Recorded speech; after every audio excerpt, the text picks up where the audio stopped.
150 రూపాయల సినిమా కూడా లేదు. 150 రూపాయల సినిమా కూడా లేదు. ఎంత తీసుకున్నారు మీరు? డబ్బులు ఎంత తీసుకున్నారు? డబ్బులు కాదు, ఒకసారి మీరు సినిమా చూడండి. సినిమా బాగుందని మీరు మనస్ఫూర్తిగా చెప్తే ఈ సినిమా హిట్ అయితే నన్ను జైల్లో పెట్టుకోండి.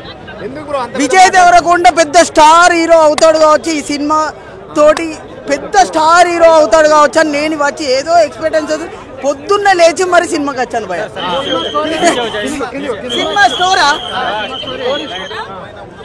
సినిమా స్టోరీ వచ్చేసి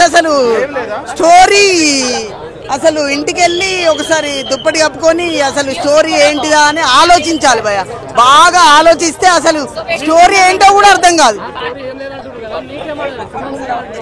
సినిమా విజయ్ దేవరకొండని వాడుకొని ఒక 10 కోట్లు ఇచ్చి 80 కోట్లు అని చెప్పి సినిమా తీశారు. సినిమాలో 80 రూపాయలు కూడా లేదు. 80 రూపాయలు కూడా రేపు సినిమా ఇట్టాకి వచ్చింది అనుకో, నన్ను 10 సంవత్సరాలు జైల్లో పెట్టుకోండి. 10 సంవత్సరాలు. నేను ఒక ప్రభాస్ రేంజ్ లో ఉన్నాడు అనుకొని సినిమాకి వచ్చాను. ఈ సినిమాతో మరో లైగర్ అన్న, మరో లైగర్.